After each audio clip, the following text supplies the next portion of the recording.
le réflexe tonique asymétrique du cou, RTAC pour les intimes, AirTAC, disent certains, HENR en anglais, ATNR.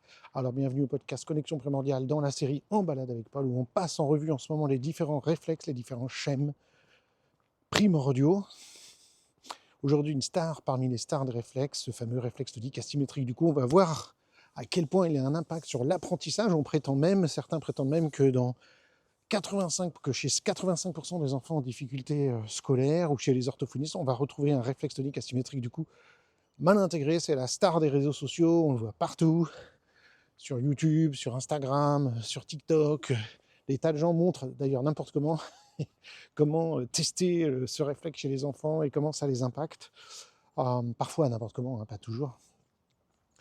C'est à dessein que j'ai pas commencé par lui, parce que je voulais déjà établir les choses au fur et à mesure des podcasts, parler de l'IMP, parler des schèmes, parler tout un tas de choses, des causes, du pourquoi, du comment, des choses, de la posture, des émotions, de tout ça, avant d'aborder ce réflexe qui est un de mes chouchous. Alors pourquoi c'est un de mes chouchous? Parce qu'effectivement, comme j'ai travaillé toute ma carrière avec les enfants en difficulté scolaire, celui-ci, j'ai passé ma vie à l'observer, j'ai passé ma vie à le remodeler, et donc il me tient à cœur, évidemment. Et pour une autre raison aussi, c'est que moi-même, j'étais, comment on pourrait dire, affublé de ce réflexe non intégré. Et c'est ce qui a conditionné des tas de choses au niveau de ma scolarité, qui a fait que je suis devenu ce que je suis devenu grâce à ce travail-là, à cette compréhension-là, qui s'est effectuée au fur et à mesure des années. Donc, comme son nom l'indique, réflexe tonique asymétrique du cou, c'est un réflexe qui va affecter le tonus des muscles de manière asymétrique. Quand le bébé va orienter sa tête d'un côté, il va s'ouvrir de ce côté-là, il va ouvrir bras et jambes de ce côté-là, et il va garder l'autre côté fléchi. Je m'explique, le bébé, quand il vient de naître, il garde une position dite de RTL, réflexe tonique labyrinthique, il est en flexion, il est recroquevillé sur lui-même, qu'on le mette sur le dos ou sur le ventre, c'est ce qui se passe. Donc imaginez le bébé en position fétale sur le dos.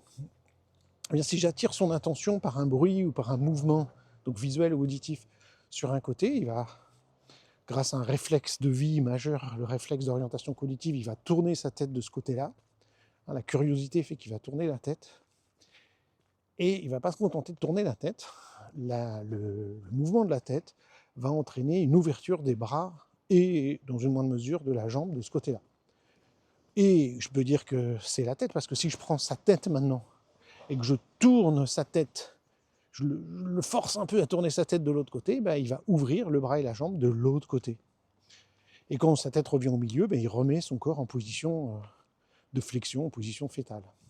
Donc on a l'orientation de la tête, l'asymétrie de la tête, qui entraîne une modification du tonus du corps. Du côté du visage, j'ouvre bras et jambes, et du côté occipital, ça reste fléchi.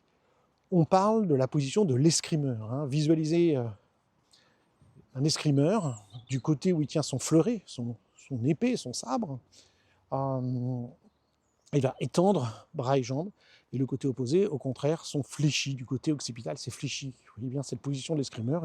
Et d'ailleurs, dans des livres de médecine, on parle de position de l'escrimeur pour parler de cette position chez le bébé. Réflexe tonique asymétrique du cou. Voilà pour la description. Alors, il apparaît in utero, il apparaît relativement tôt, ce réflexe.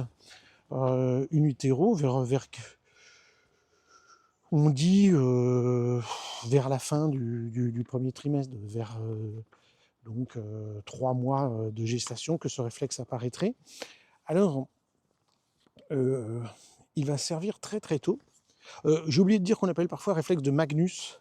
Magnus l'a décrit, alors je ne sais pas en quelle année, il faudrait que je me renseigne d'ailleurs. Donc réflexe de l'extrémeur, réflexe de Magnus, réflexe tonique asymétrique du cou. Il va servir dans plein de choses. La première chose qui semble évidente, c'est pendant la naissance. Pendant la naissance, vous savez que le bébé doit passer par les 3 détroits au niveau du bassin et du périnée de la mère. Le bébé doit s'engager dans 3 dans 3 orifices, mais qui ne sont pas alignés directement les uns avec les autres. C'est comme 3 obliques qu'il doit passer. Et donc le bébé, vous le savez très bien, il ne sort pas tout droit, il sort en rotation. Il va tourner littéralement sur lui-même. Il va engager sa tête, puis ses épaules, puis tout son corps pour sortir dans le canal de la naissance. Et pour ce faire, il y a un certain nombre de réflexes qui vont l'aider à parcourir ce voyage qui dure pendant des heures, toutes les heures des contractions, toutes les heures de la naissance.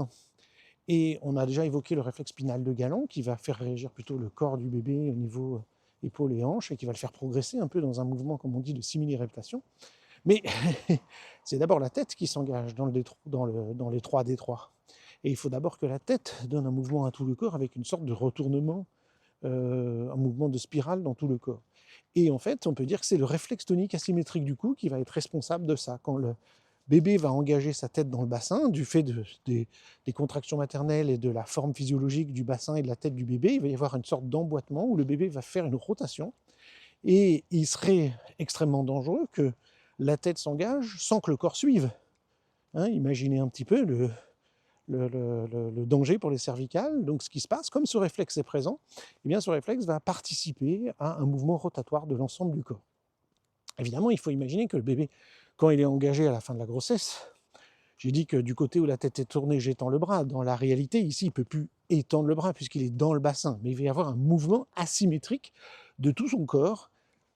Ajoutez à ça que le réflexe spinal de Galant fait agir la colonne vertébrale, ainsi que le spinal de Pérez. Les réflexes au niveau des pieds vont pousser sur l'utérus maternel, comme le réflexe de Babinski. On a déjà évoqué tout ça dans des épisodes de podcast précédents, et je vous encourage à les écouter. Donc, il y a tout un tas de réflexes. Alors, en tout, il y a plus d'une dizaine de réflexes qui participent activement au processus de la naissance. Donc, le bébé n'est pas passif. Une fois qu'il est né, ça ne s'arrête pas là. Une fois qu'il est né, le bébé va régulièrement avoir des mouvements rotatoires. Et le premier mouvement rotatoire le plus évident, c'est quand le bébé va être au sein, où il va avoir tout son corps, où il va chercher le sein. On parle de recherche par la bouche. On a évoqué aussi ce fameux réflexe, le réflexe de fouissement, qui va entraîner le bébé en rotation. Et bien en fait, on peut dire que le réflexe de fouissement entraîne le bébé au niveau RTAC. C'est-à-dire que la première stimulation du RTAC, c'est une stimulation tactile au niveau du système buccal. C'est le fouissement. Plus tard, ce sera surtout visuel ou auditif. Si je fais un bruit d'un côté, le bébé va tourner sa tête et passer en RTAC. Et si je bouge quelque chose, même chose. Alors à quoi ça peut servir plus tard? Imaginez le bébé est sur le dos. Il y a un objet qui est placé sur sa droite, un petit jouet, quelque chose qu'il veut mettre en bouche pour l'explorer.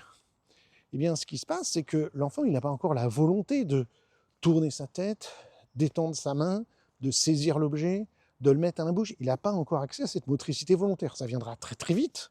En quelques mois, il aura une motricité volontaire où il décidera d'attraper, de lâcher, d'amener en bouche. On a évoqué tout ça grâce au réflexe précédent.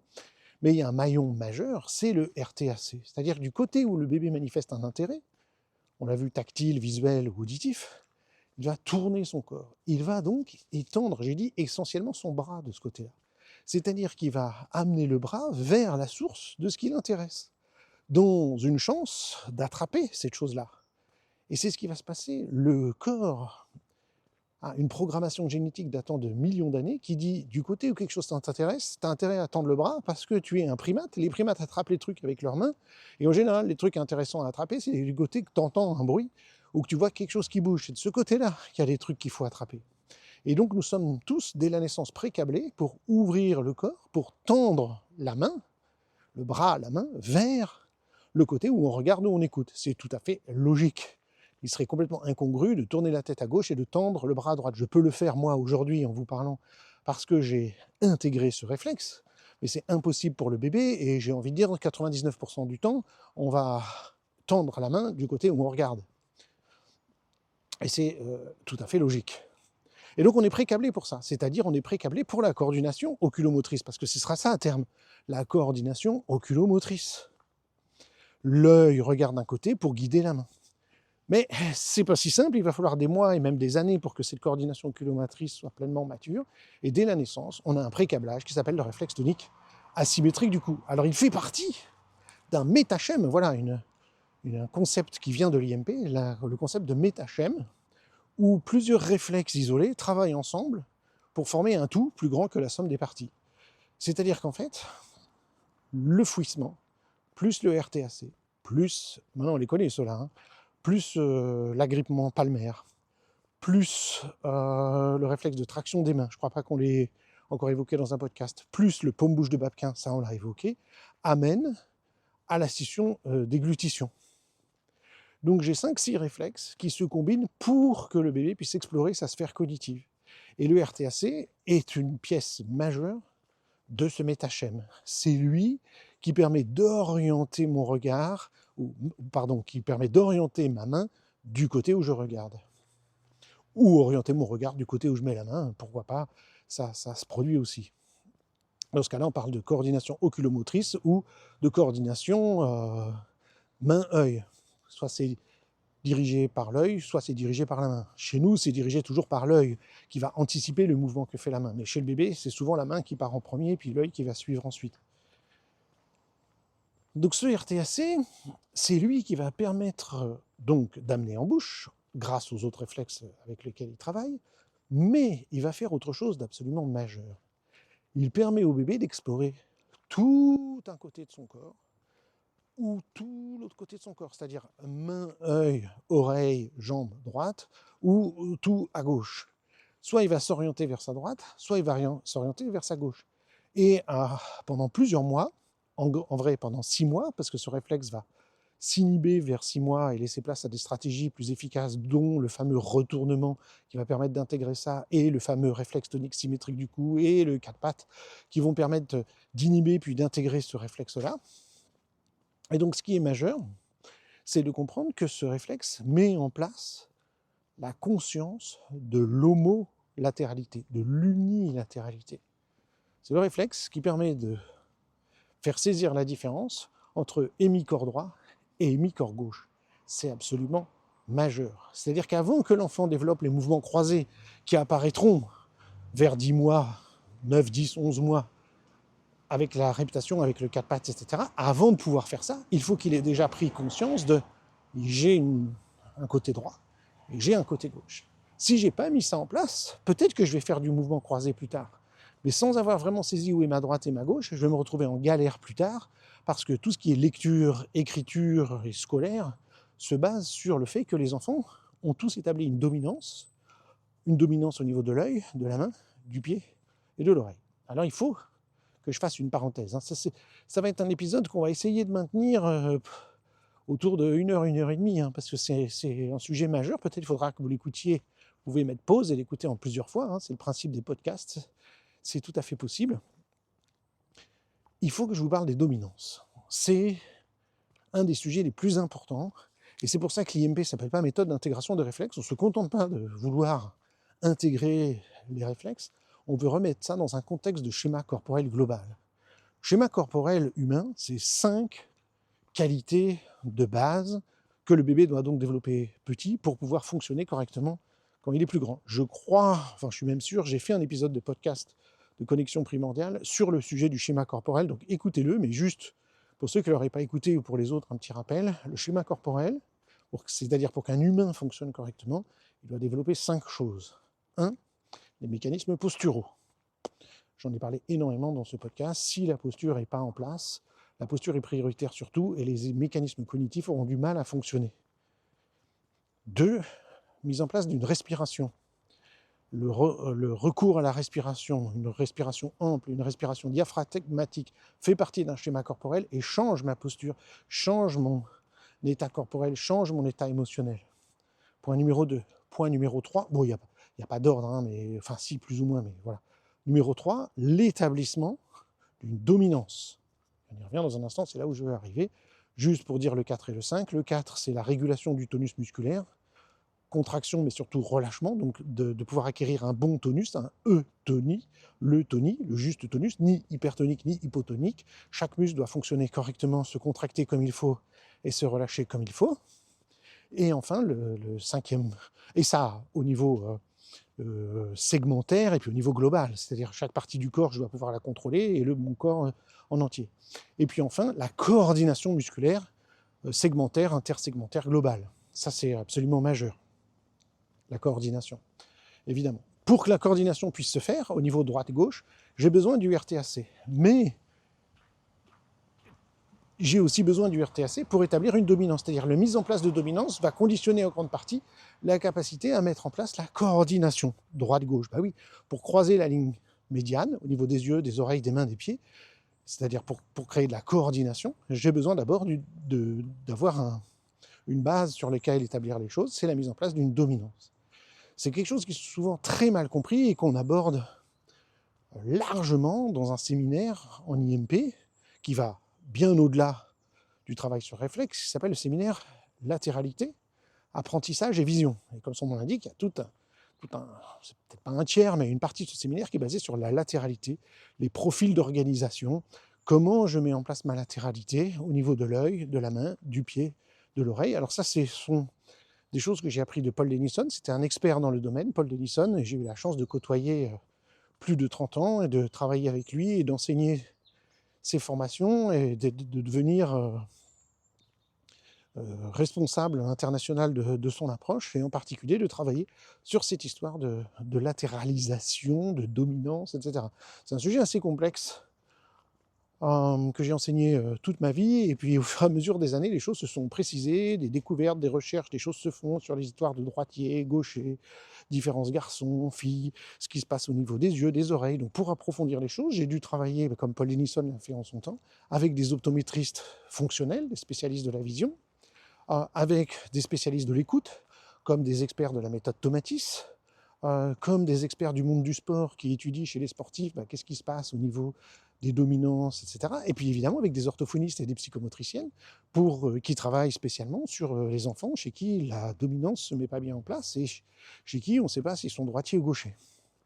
Donc je vais faire court pour là, parce que sinon je peux partir sur plusieurs heures sur ce sujet qui me passionne et qui m'a passionné toute ma vie. Mais en gros, c'est quoi une dominance? C'est que pour fonctionner correctement, on a besoin de nos deux côtés. Mais nos deux côtés, et c'est une grande spécificité de l'être humain, ne font pas la même chose. Vous êtes soit droitier, soit gaucher. Et ne me dites pas qu'il y a des ambidextres, ça n'existe pas. Il y a deux cas de figure. Soit on a un enfant qui n'a pas mis en place sa latéralité, il n'est pas ambidextre. Ambidextre, ça veut dire qu'il ferait. D'abord, ça n'existe pas. En vrai, ambidextre, ça veut dire deux fois.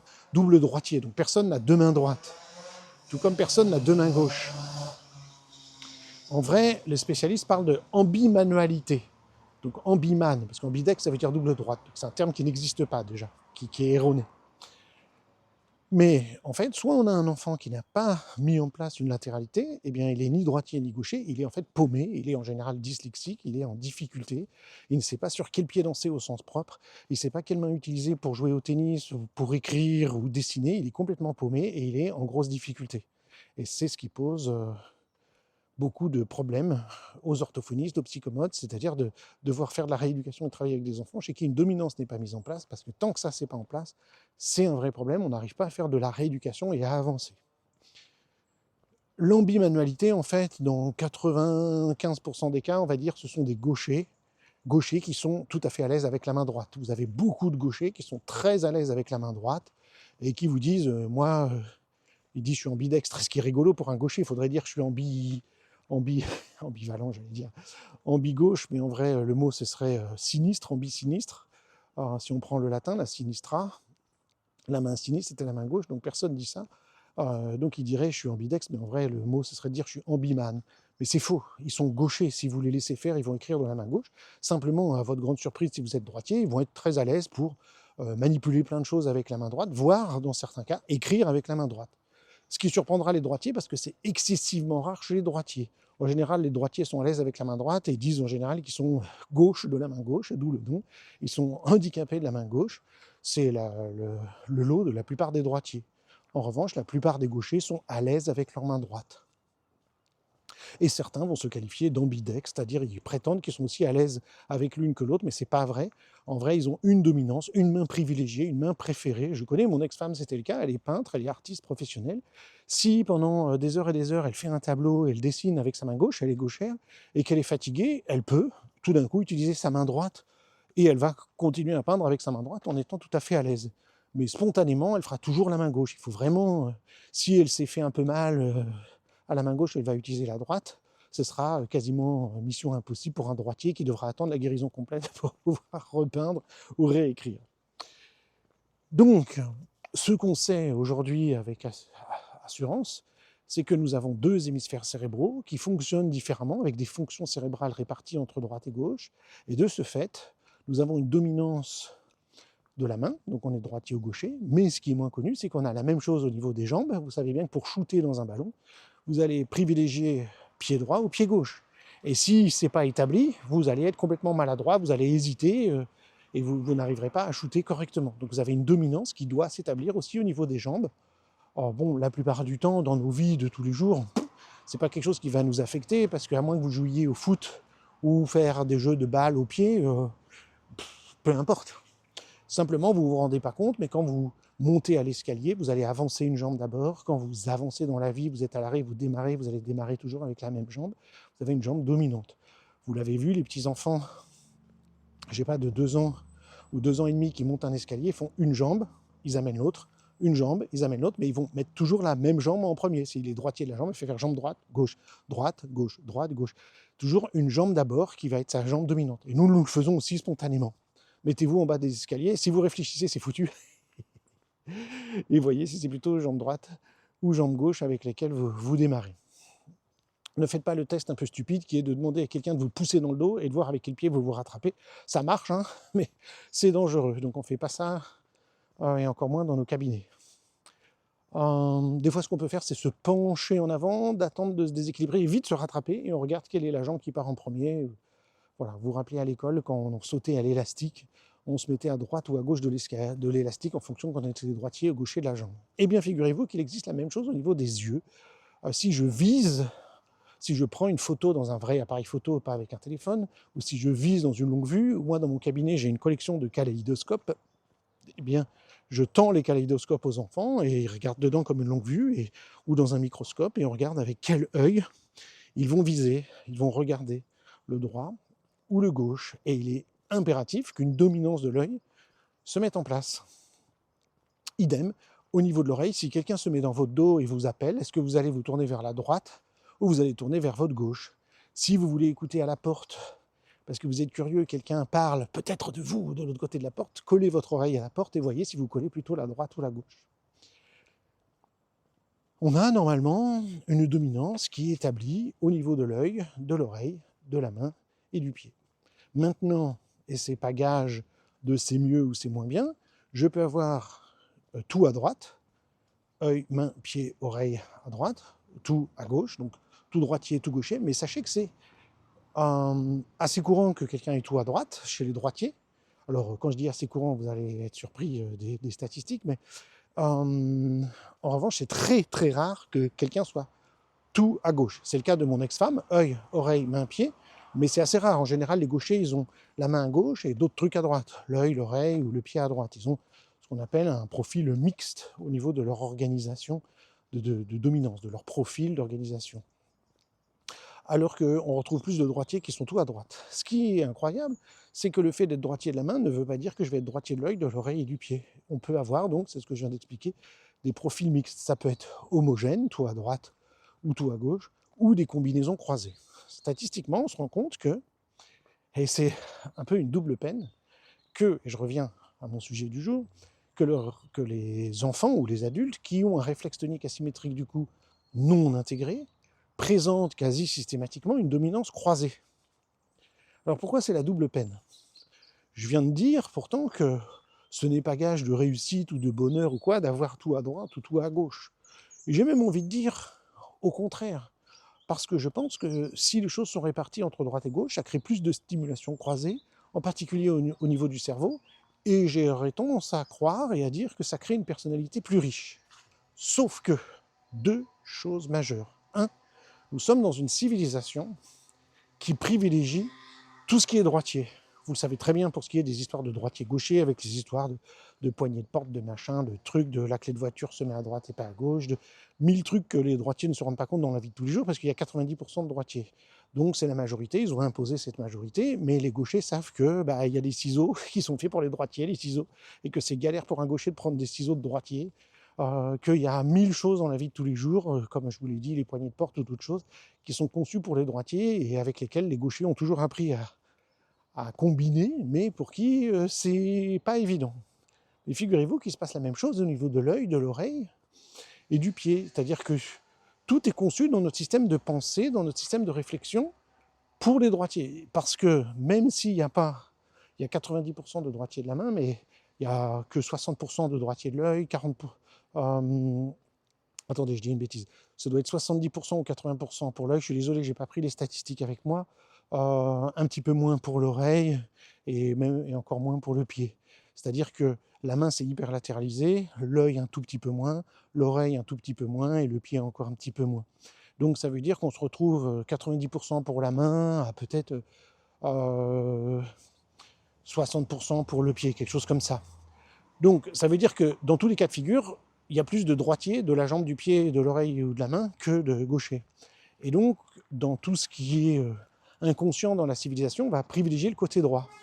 Évidemment, le côté droit est associé à tout ce qui est logique, rationnel, séquentiel, etc.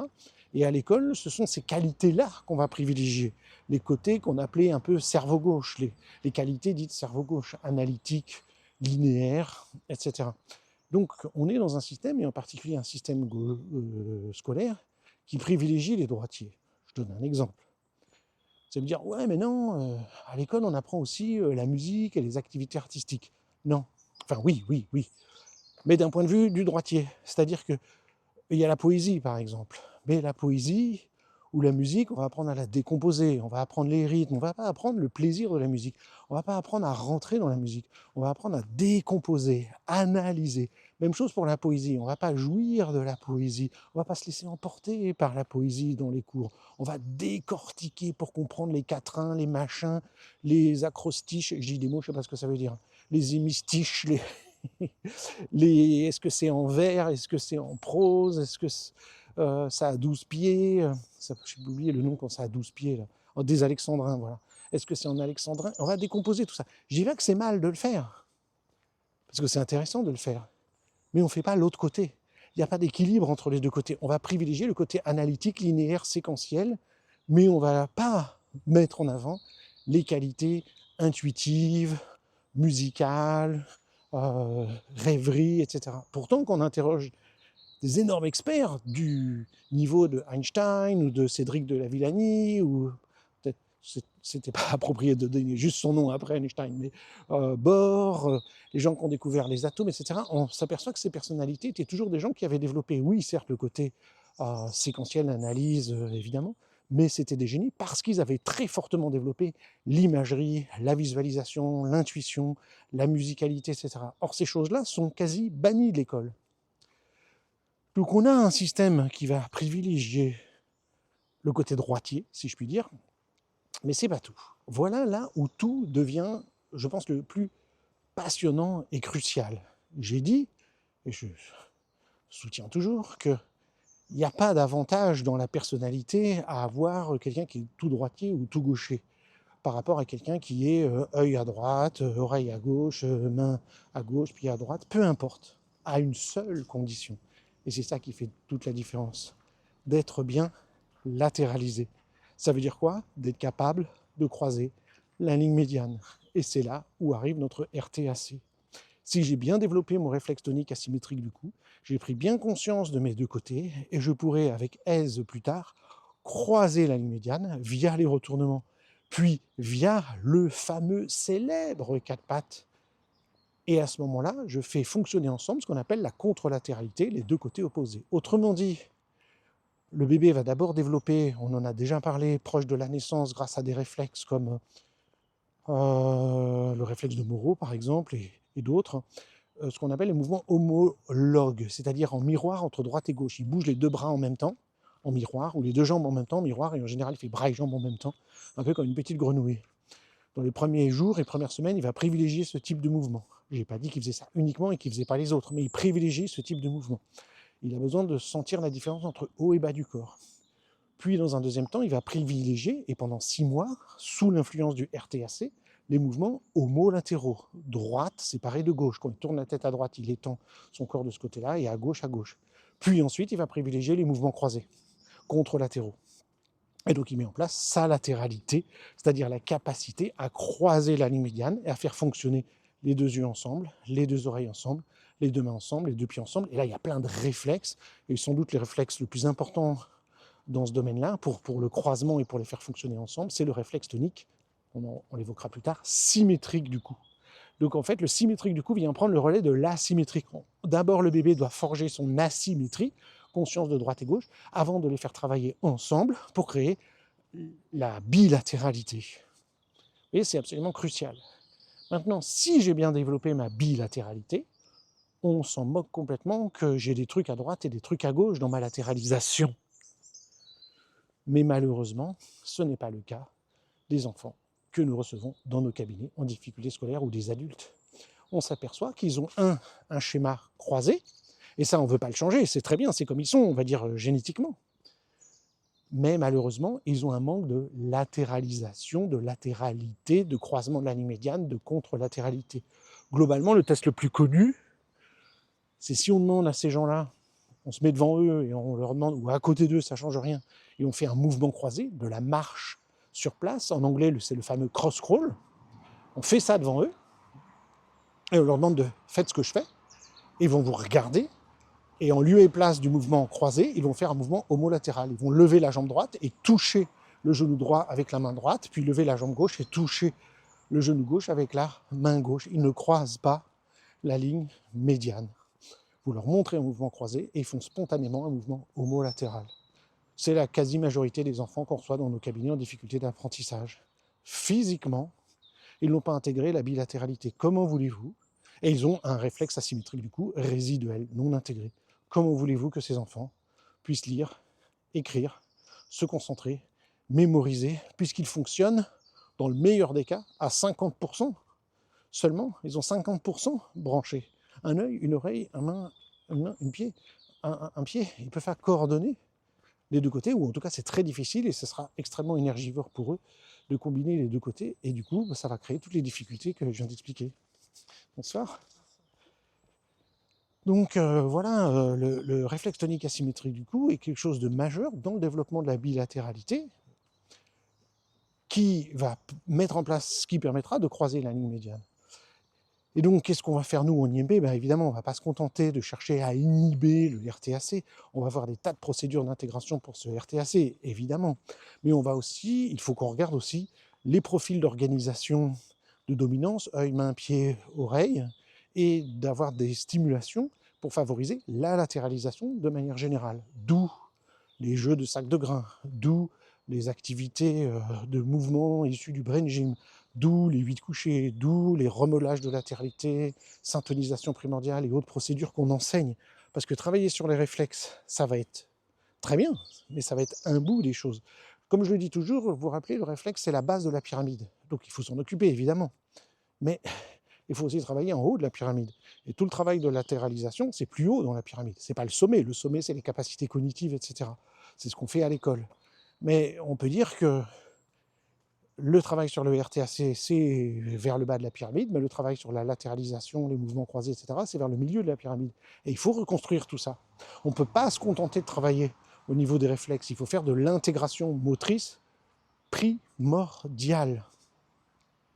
D'où mes 30 ans d'expérience dans le domaine du brain gym, de la latéralisation, etc. Et c'est pour ça que quand moi j'ai découvert le travail sur les réflexes, ça m'a apporté tellement plus et ça a potentialisé tout ce que je connaissais déjà.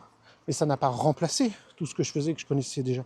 C'est venu comme une couche supplémentaire qui se trouve que cette couche, elle était en dessous, elle était sous-jacente. Donc ce réflexe, il va être majeur chez le bébé pendant les 6 premiers mois, hein, et il va mettre en place cette conscience de droite et gauche. Et malheureusement, ce qu'on constate, c'est vraiment surprenant que le chiffre est gigantissime. 85% des enfants en difficulté scolaire, 85% à peu près des enfants qui vont chez les orthophonistes pour des difficultés d'apprentissage présentent un RTAC non intégré. Encore plus passionnant, évidemment, c'est que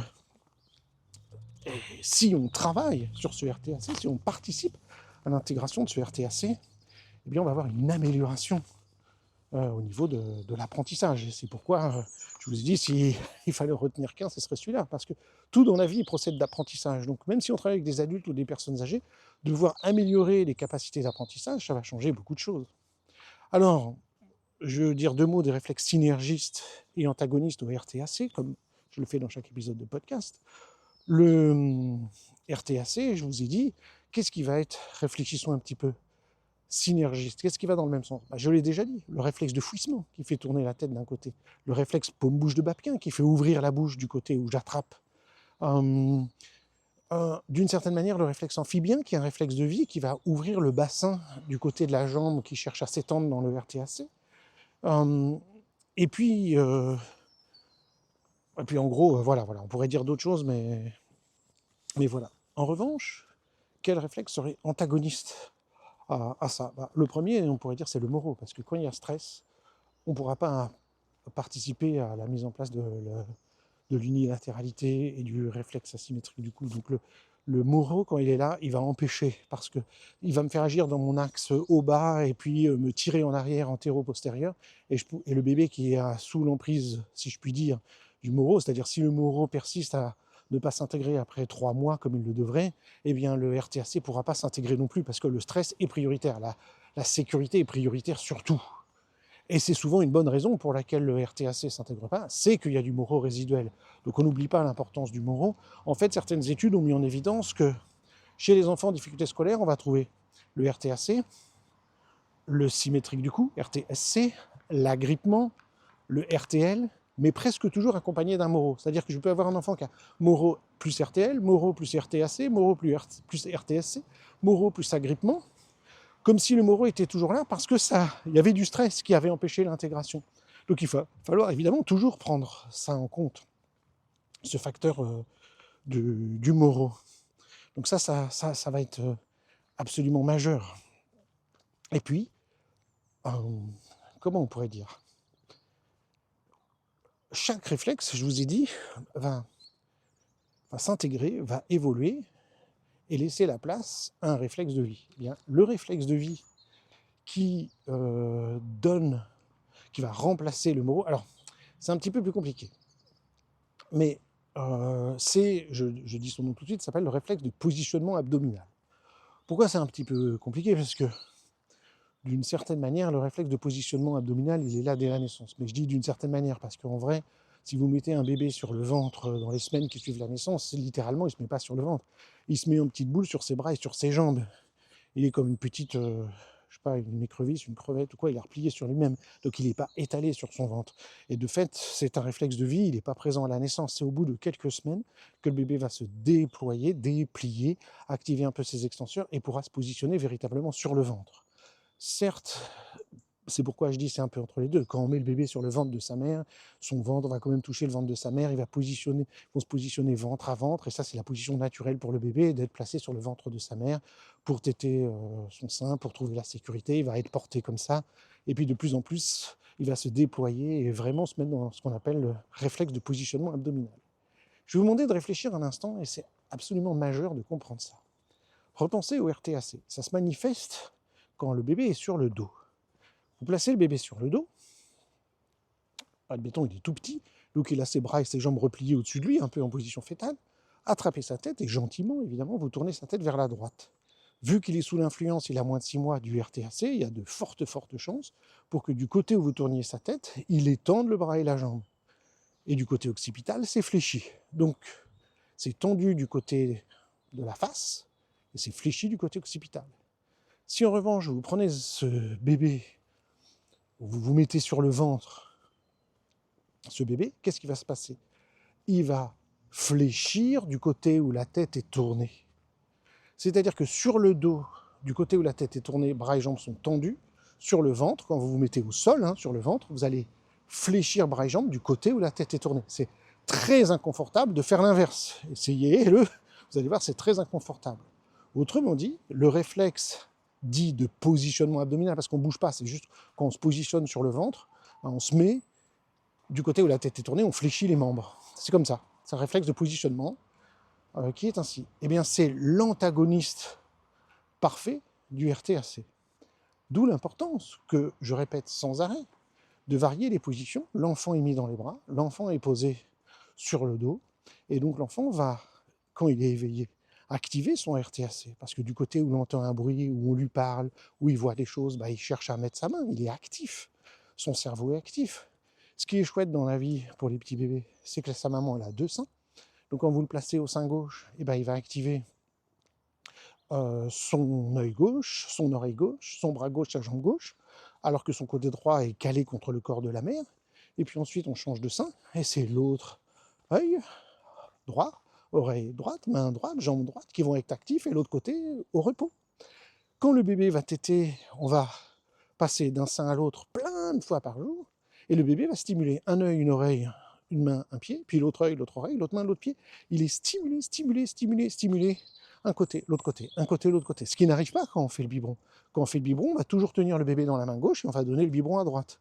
Et je dis ça parce que même les gauchers, la plupart du temps, vont faire ça. Il y a des explications qui sont données par les pédiatres pour cette raison-là, mais la plupart des gauchers vont prendre le bébé dans le bras gauche et donner le biberon avec la main droite. Peu importe si vous faites toujours l'inverse, le problème, ce sera toujours l'inverse. Il n'y aura pas la variété des positions, une fois à droite, une fois à gauche. Et de toute façon, le bébé sera sur le dos quand vous le positionnez pour donner le biberon, et il n'est pas incliné sur le côté comme quand on donne le sein.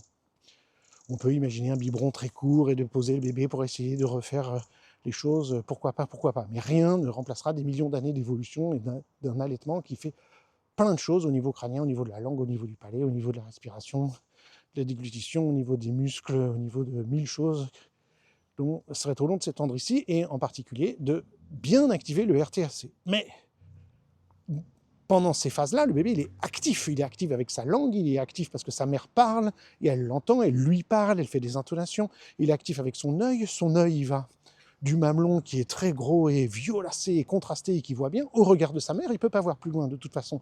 Il voit à 17 cm à la naissance, et puis progressivement ça s'étend pour qu'il puisse voir le visage de sa mère. Donc il va aller du visage de sa mère au sein, du sein au visage de sa mère, et il fait travailler sa vision avec un œil, et puis après avec l'autre œil, et puis une oreille stimulée par les sons de sa mère, et puis ensuite l'autre. Et qu'est-ce que je voulais dire, il va être stimulé comme ça encore et encore, mais après il a besoin de se reposer. Si je le place sur le ventre, à ce moment-là, il va se mettre dans la position du réflexe tonique asymétrique du cou, qui va inhiber donc le RTAC. Et c'est cette variété de positions, pris dans les bras, posé en position ventrale. Vous savez qu'on dit bien qu'il faut faire du tummy time, du temps ventre, surveillé. Je ne dis pas que je le laisse dormir sur le ventre, mais surveillé. Donc du temps ventre, ça ne veut pas dire, et je veux clarifier les choses, qu'on place le bébé comme ça, paf, sur le ventre, par terre, et puis qu'on le laisse, on dit, allez, salut bébé, je reviens dans un quart d'heure. Non, quand vous portez l'enfant à bras, quand vous le mettez sur votre cuisse, quand vous le mettez sur votre épaule, quand vous le mettez dans plein de positions, il fait du temps ventre. Quand vous le placez au sol, évidemment, il fait du temps ventre. Et c'est cette diversité des positions qui fait que le bébé dort, il est sur le dos, il va regarder d'un côté, activer son RTAC, et puis du temps ventre, où il va varier et pouvoir progressivement intégrer son RTAC. Donc vous voyez à quel point c'est important, c'est pour ça que je voulais vous parler du réflexe de positionnement abdominal. Parfois ça aide que quand on n'arrive pas à s'endormir, on est sur le dos, on se tourne à droite, à gauche, de se mettre sur le ventre, de tourner la tête d'un côté, et pour beaucoup de gens ça va apaiser, parce que ça nous ramène au positionnement abdominal, et ça c'est important. C'est important, c'est important, c'est important. Alors j'ai fait un petit papier, parce que je savais que c'est un réflexe majeur. Oh là là, j'ai encore tellement de choses qui sont notées sur ce papier, donc on va aller au plus court.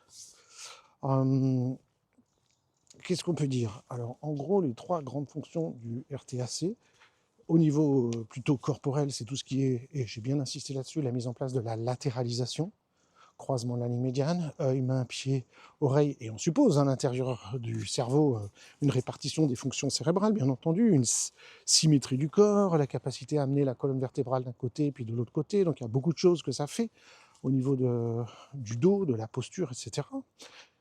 Au niveau cognitif, ce sont les apprentissages. On dit que c'est le réflexe des apprentissages.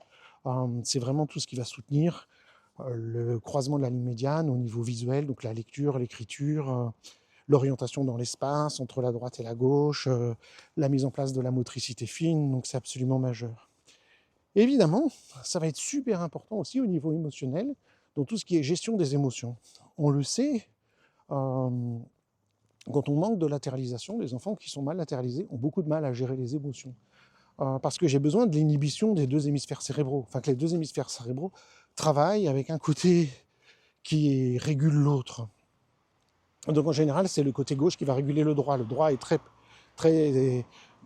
On voit que, par exemple, les gens dépressifs, il y a le côté droit qui prend un peu le dessus, et il a besoin d'être contrôlé par le côté rationnel et le côté gauche qui vient apaiser un peu le côté émotionnel. Donc c'est très important ce côté-là, et nous, on le voit très fréquemment.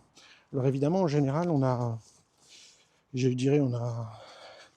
3 pour le prix d'un, évidemment. On va avoir des enfants qui sont tordus d'un côté avec une posture dite, comment on dit, il présente une forme de scoliose, une attitude, voilà, merci, moi-même, une attitude scoliotique, donc ça c'est pour l'aspect structurel.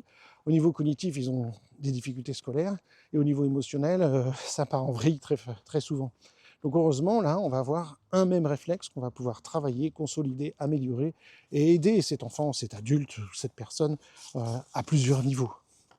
Donc je crois que c'est à peu près tout, si ce n'est que, comme toujours, il faut que je termine par des petites suggestions pédagogiques, peut-être. Est-ce que j'ai marqué ça quelque part? Oui. Tout d'abord, pour moi, dans ma carrière, ça a été énorme de comprendre ce réflexe. C'est un des premiers qu'en général on apprend, on comprend. Celui que j'ai enseigné le plus auprès des enseignants, des orthophonistes, des psychomotes, des parents évidemment, parce qu'ils viennent avec leur enfant qui a ce réflexe non intégré. Donc on explique aux parents ce qui se passe. Et le fait de faire ça fait comprendre aux parents et aux éducateurs et autres qu'il ne fait pas exprès. Il ne fait pas exprès. On dit qu'il est agité, qu'il est maladroit, qu'il est lent, etc. Mais comment voulez-vous faire quand j'arrive pas à croiser la maline médiane au niveau des yeux, des mains, des pieds, des oreilles? Et je le montre aux parents. Je fais devant leurs yeux l'observation du RTAC, le mouvement croisé qu'ils n'arrivent pas à faire. Alors le RTAC, c'est extrêmement parlant pour les parents. La manière de l'observer, on peut le faire debout à 4 pattes, mais debout, en gros, on demande à la personne de se mettre debout, de mettre ses bras devant elle tendus, et puis on va lui demander de tourner lentement sa tête sans bouger les bras. Et la surprise, c'est qu'ils ne peuvent pas. Quand la tête tourne, les bras suivent. Et donc, les parents sont sidérés, ils ne comprennent pas. Et vous comprenez que quand il écrit, il ne peut pas écrire droit sur la ligne, parce que dès que sa tête part et que regarde ce qui se passe au bout de la ligne, et son bras il se tend. Et j'arrive pas à écrire sur la ligne. Quand les parents voient que leur gamin est debout, je lui dis de tourner la tête sans bouger les bras et qu'il ne peut pas le faire, les parents ils me regardent et me disent mais pourquoi on m'a jamais dit ça? Physiquement dans son corps, il ne peut pas le faire. Donc comment voulez-vous qu'il écrive sans que ce soit la galère pour lui? Et il se passe la même chose au niveau de la lecture. Donc déjà, rien que le fait de comprendre ça, ça libère une tension énorme sur les parents qui me disent toujours « Mais alors, c'est qu'il ne fait pas exprès ». Comme s'il y avait comme s'il y a un enfant au monde qui ferait exprès d'avoir des difficultés scolaires. Il faut comprendre que pour ces enfants-là, évidemment, l'écriture, c'est galère. Et on le trouve chez des adultes qui rejettent l'écriture, qui rejettent, en règle générale, ce qu'on appelle la motricité fine. Voilà, donc une chose surtout pas faire, c'est de punir ses enfants par des lignes d'écriture. C'est terrible, on va pédagogiquement rien obtenir. C'est une catastrophe, on ne fait que les dégoûter encore plus, de créer encore plus de stress, d'empêcher encore plus l'intégration du réflexe, donc c'est un cercle vicieux. C'est absolument pas la chose à faire, évidemment. Très souvent, du fait de cette asymétrie, ils vont avoir tendance à prendre des positions un peu abracadabrante pour écrire. Surtout que souvent, c'est associé à un réflexe spinal de Galant qui fait qu'ils gigotent beaucoup sur la chaise, ou un réflexe d'agrippement palmaire avec beaucoup de tension, donc ils tiennent leur stylo bizarrement. Donc vous voyez, tout ça va s'associer à des postures sur chaise complètement bizarroïdes. Et là aussi, c'est contre-productif, les obliger à s'asseoir correctement, pour eux, c'est infernal. Donc, je ne dis pas qu'on va rien faire, on va enseigner tout un tas de choses, on va faire des remolages, on va faire des mouvements qui vont remettre tout ça en place, si je puis me permettre l'expression. Mais pour eux, c'est infernal de s'asseoir, entre guillemets, correctement sur une chaise. Donc laissez-les, s'ils dérangent les autres, laissez-les se mettre plutôt dans le fond de la classe. Alors je sais que j'ai déjà dit ça pour le Moro, j'ai déjà dit ça pour le spinal de Galant. Donc si on met tous les enfants qui ont un Galant, un Moro et RTAC au fond de la classe, il n'y a pas assez de place au fond de la classe, il faudra que des fonds de classe. Voilà, une des choses que j'avais dit pour le spinal de Galant, on ne prive jamais un enfant de récréation. Et même s'il n'a pas eu le temps et que ça part d'un bon sentiment ou quoi, il a besoin de bouger. Reportez-vous à l'épisode précédent, je ne vais pas redire tout ce que j'ai dit sur l'importance du mouvement, de la récréation pour les enfants, etc., etc. Évidemment, nous, et moi toute ma vie, j'ai travaillé avec des optométristes, des orthophonistes, des psychomotes, des orthoptistes. Et ça va être très important, cette notion d'orthopsie, parce que vous imaginez qu'un enfant qui a une asymétrie comme ça au niveau de son corps, eh bien, ça va affecter aussi son système visuel, et c'est évident, puisque ce réflexe, c'est à la base de la coordination oculomotrice. Et donc on se retrouve parfois avec des enfants qui vont chez l'orthoptiste, vous savez, hein, quand on a les yeux qui louchent, etc. Mais nous disent les optométristes fonctionnels, je n'ai pas dit les orthoptistes, mais les optométristes fonctionnels, et aussi les orthoptistes fonctionnels, parce que ça existe, faire cette rééducation sans, au préalable, avoir travaillé la latéralité, c'est passer beaucoup d'énergie à pas grand-chose. C'est vraiment perdre son temps. Il faut d'abord mettre en place la latéralisation. Il y a plusieurs métiers qui font ça. Principalement, chez nous, ce sont les psychomotriciennes qui font ce travail-là. Et ce sera d'autant plus efficace qu'elles travaillent avec cette notion de réflexe que je viens d'indiquer, comme le RTAC. Et nous, là encore, on a un stage qui commence dans quelques jours. On a un tiers de la salle, ce sont des psychomotriciennes. Elles voient l'intérêt de faire ça. Dès qu'elles vont travailler avec les réflexes, eh ben, elles vont continuer à faire la psychomotricité, évidemment. Mais le fait d'avoir cette couche sous-jacente change énormément de choses. Pareil pour les kinés. Vous imaginez, vous êtes kiné, vous travaillez avec des enfants toute la journée ou des adultes qui ont des attitudes scoliotiques, ont le dos tordu.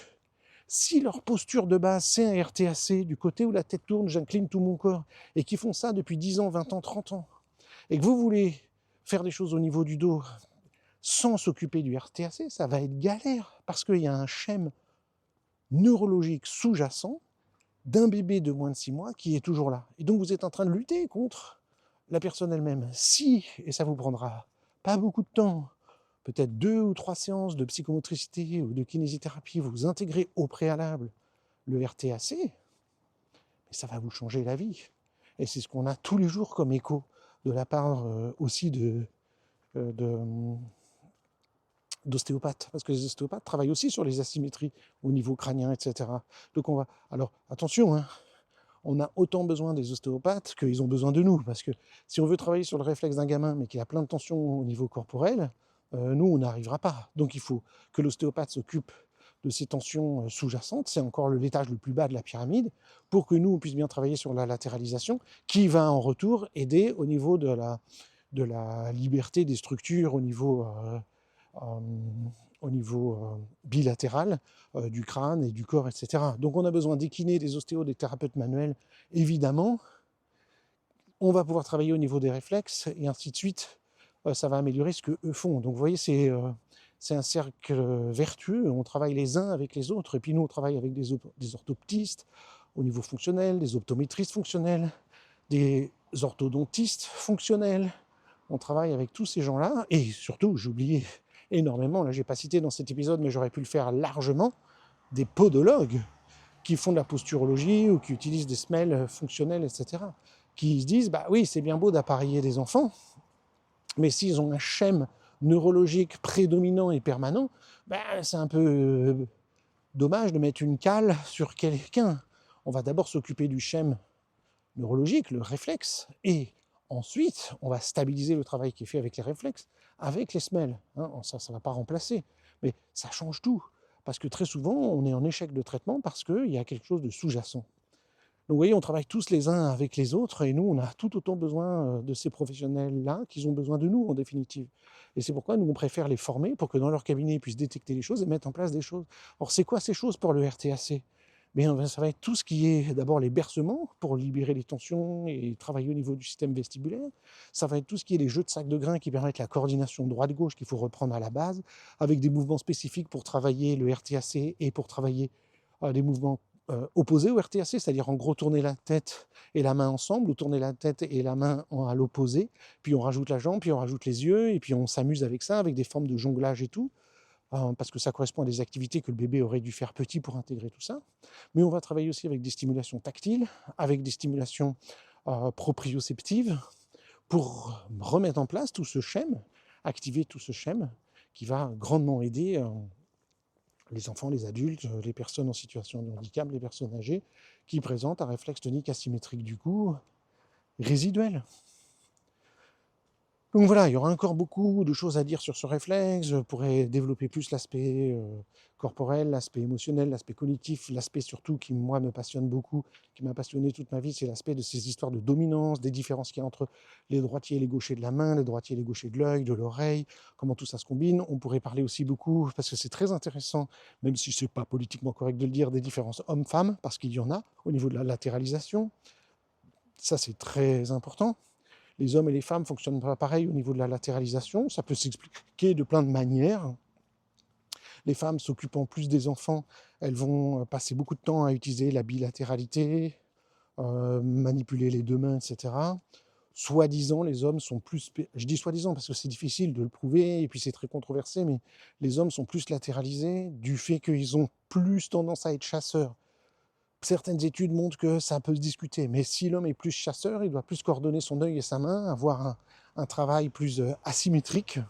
Et en tout cas, on le retrouve bien aujourd'hui dans les comportements des hommes qui vont faire des tâches, qui vont qui vont adorer des tâches asymétriques et des activités asymétriques. Ils vont adorer des activités comme, même s'il y a des femmes qui sont très bonnes et qui adorent ça, comme jouer au foot, comme jouer aux fléchettes, comme faire un certain nombre d'activités qui coordonnent beaucoup l'œil et la main, quand les femmes ont plus des activités bilatérales, coopératives.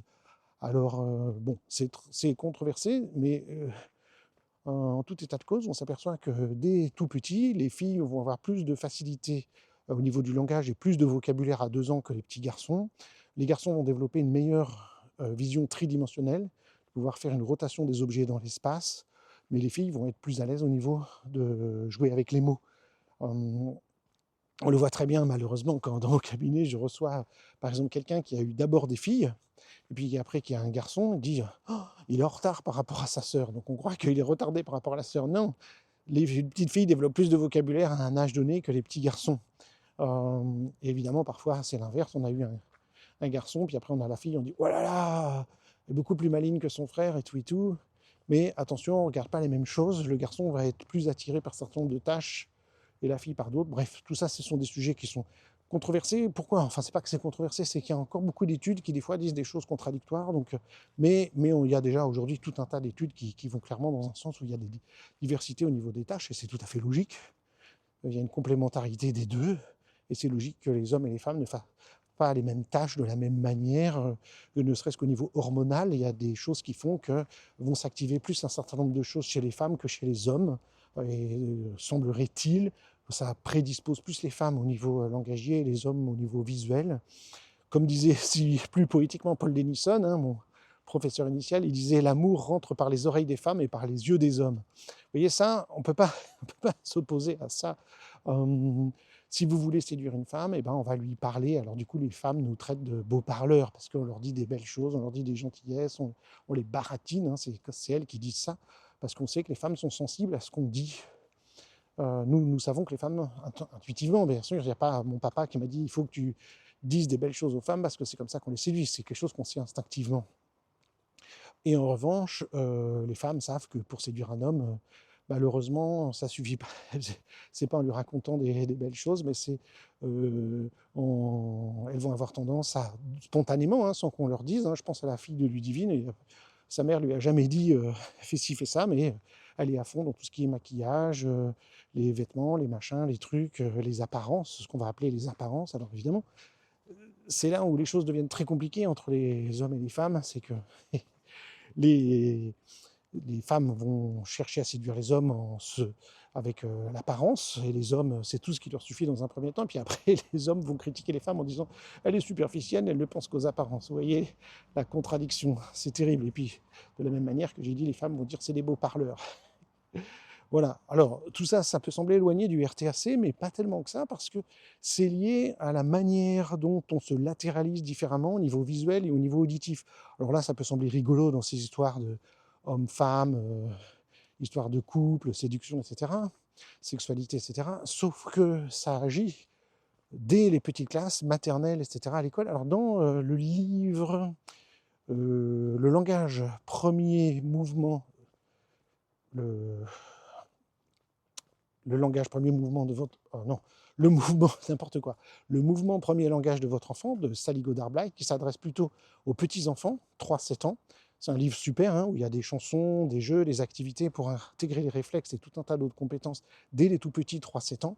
Dans ce livre, il y a tout un chapitre sur les différences garçons-filles dès les petites classes à l'école. Et c'est intéressant parce qu'en tant que parent ou en tant qu'enseignant, d'avoir cet œil-là avec les études qui vont dans ce sens-là, permet parfois de ne pas mettre à l'écart un garçon ou une fille pour un comportement qu'on trouve bizarre, alors que c'est tout à fait normal. Donc voilà un petit peu, je ne vais pas en rajouter, hein, parce qu'il y a beaucoup de sujets qui pourraient être abordés en lien avec le RTAC. Mais en tout cas, c'est un réflexe passionnant, c'est un réflexe majeur. Je pense que, je me répète, mais tous les enseignants, les orthophonistes, les psychomotes, les kinésithérapeutes, les podologues, les orthoptistes et tout, devraient avoir entendu parler de ce réflexe, devraient savoir l'observer. Et si vous allez sur reflex.org, je mettrai les vidéos de ça. On a fait des vidéos sur comment observer le RTAC, comment intégrer le RTAC, des mouvements en lien avec le RTAC. Et donc toujours joint à ce podcast, hein, je vous le rappelle, peut-être pas à chaque fois, mais à chaque fois que ce podcast sort, vous pouvez vous connecter, alors en général 2-3 jours après, parce qu'il y a un petit délai pour que je fasse, ça demande du boulot hein, quand même chaque jour. 2-3 jours après, des fois un peu plus, sur reflex.org, vous allez trouver dans la partie blog un article sur le réflexe en question. Donc là, vous verrez un article qui s'appelle le RTAC. Vous aurez un petit texte issu des manuels de cours d'IMP, plus cet épisode de podcast, et en dessous, je laisse passer les voitures,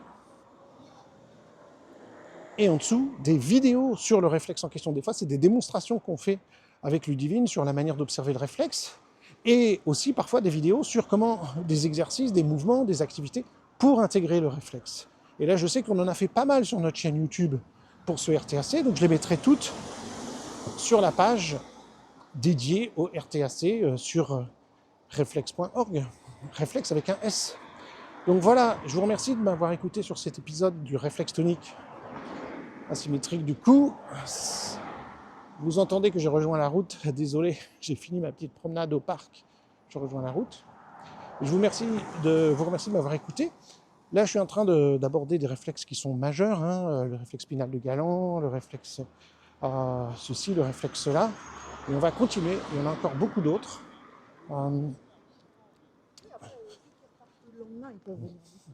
J'ai tendance à dire qu'en fait, vous m'avez entendu plein de fois de dire « Ah, aujourd'hui un réflexe majeur, un réflexe crucial, un réflexe essentiel ». Alors, même si, et je tiens quand même à le dire pour finir cet épisode, même si le RTAC est tellement important, mais parfois je reçois quelqu'un dans mon cabinet qui, comment dirais-je, vient me voir pour une chose X ou Y, et c'est pas un réflexe connu qui est important pour lui. C'est un petit réflexe beaucoup moins connu. Mais si c'est ce réflexe qui fait toute la différence pour moi, bah c'est ce réflexe qui devient le plus crucial et le plus important. Donc c'est pour ça que j'ai tendance à dire que toutes les lettres de l'alphabet sont importantes. Alors, c'est pas tout à fait vrai, parce que dans l'alphabet, en langue française en tout cas, il y a des lettres qui sont plus importantes que d'autres. Le E, le A, certainement plus importantes que le X ou le W, dont on se sert moins souvent. Donc c'est pas tout à fait vrai. Peut-être que je devrais prendre une autre analogie de dire il n'y a pas de chiffre qui soit plus important qu'un autre. Le 1 ou le 5 ou le 8 ne sont pas plus importants que le 9, le 3 ou le 4, et on ne pourrait pas fonctionner en base 10 sans 10 chiffres. C'est la même chose au niveau des réflexes. Pour développer un enfant, pour que le bébé puisse grandir, il a besoin de tous ces réflexes. Et quand c'est tel ou tel réflexe, même pas très connu, qui est important pour lui, ça fait toute la différence du monde. J'ai entendu parler de quelqu'un récemment qui avait eu une carence de vitamine B12. La vitamine B12, on n'en parle pas beaucoup. Normalement, ça affecte que les végétariens, ou plutôt les végétaliens. Mais parfois, quelqu'un assimile mal la B12, donc on entend beaucoup plus parler de tas d'autres vitamines hyper importantes. Et si c'est la B12 qui vous affecte, dites-vous bien que c'est très grave, et vous pouvez même mourir d'une carence de B12, avoir des graves troubles neurologiques. Enfin, pas mourir et avoir des graves troubles, vous pouvez avoir des graves troubles neurologiques et éventuellement en mourir. C'est un peu la même chose pour les réflexes, ils sont tous importants, voilà, c'est ça. On ne peut pas dire qu'il y en a un plus important que l'autre, mais c'est vrai que statistiquement, quand on s'intéresse aux difficultés d'apprentissage, le RTAC, il est à connaître, même quand on s'intéresse à tout ce qui est asymétrie. Je vous souhaite une très bonne journée et je vous remercie de m'avoir écouté. À très bientôt.